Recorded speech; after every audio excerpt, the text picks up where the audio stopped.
Already former chairman of Nigerian Environmental Society, John Ikoku, joins me now in the studio to talk more about these floodings. Thank you very much indeed for coming. Good morning. Right. People have been, there have been conjectures in here and there, and people have been saying, look, it does appear nature is fighting back against man's inhumanity to it. Isn't that what it seems like at the moment? Yeah, thank you. Nature is not fighting back.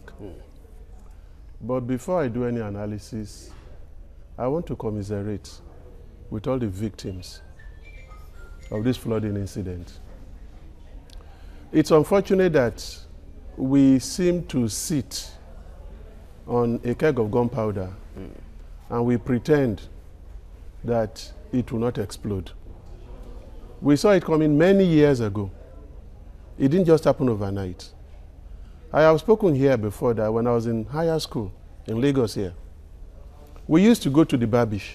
It was very far from the shore. There was a police post there.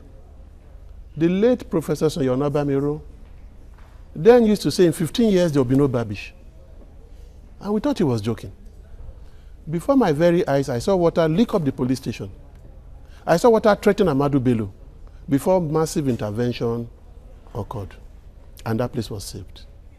And we all knew that the factors that caused that flooding are still present. Which are? Fine. Number one, the climate change issue cannot be ruled out. Is climate change, is man's activity not responsible for climate change? Yes. To a great extent, the release of carbon that's causing the global warming, that's causing the rising sea level. These things are basic. Secondly, we did not manage municipal waste properly.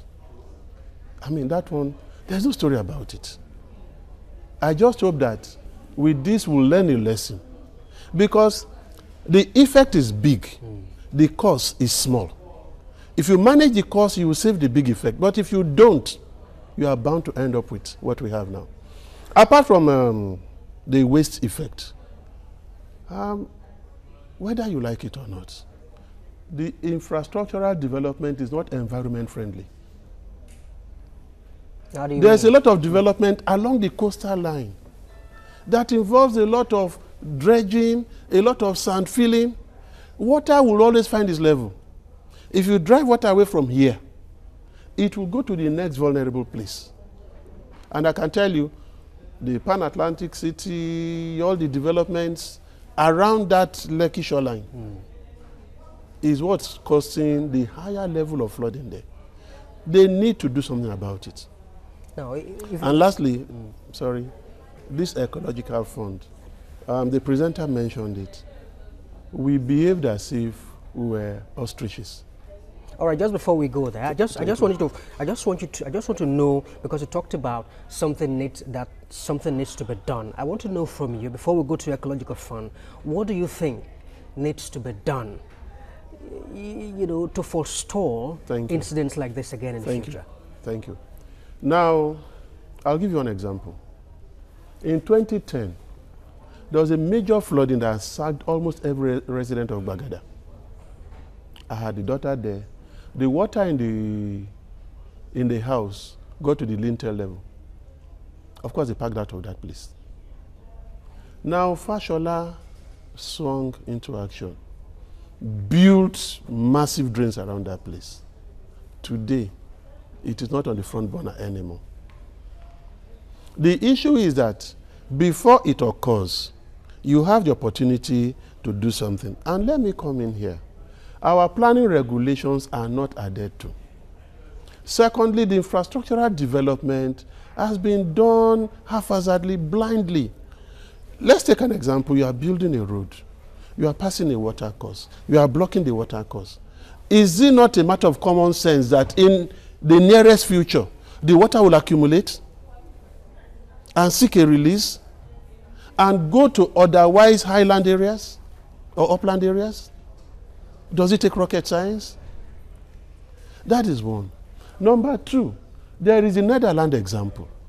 Netherlands is a country built below the sea level. They've been able to manage the channels and the drains so that when the rains fall and the floods come, within the shortest time, it drains back. It has never tried. Schiphol is built below the sea level. How many times have you been told that Schiphol overflooded? We are not below the sea level. So, you cannot leave out ecological fund. One thing about government is that a responsive government will leave a legacy that will make the people proud. Now, the government has responded, has asked that ecological fund be released.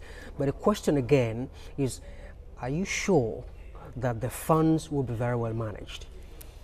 The question was asked. But even if it is well managed, it will not be able to stop the flooding of this year. It will only begin to affect the flooding of the future years. In other words, for now, what we can do is to do damage control. There are areas that you can easily impact upon and reduce the effect of the flooding. I have not mentioned the effect of greening. All right, we do not have enough time anymore, but just in summary, yes. In summary, controlling or preventing flood is not a rocket science. It's a simple matter of respecting the environment. There are the natural causes, nobody's arguing it. But the point is that you must sit down now and look at how to redo your infrastructure. One, to free your waterways. Two, maybe work on your waste management. Right. Three, green up the place. And number four, reduce carbon emission into the atmosphere, because climate change is actually responsible for a lot of the... All right, John Ikoku, former chairman of the Nigerian Environmental Society, we thank you very, very much indeed for coming to share your thoughts with us. Thank you. It's my pleasure.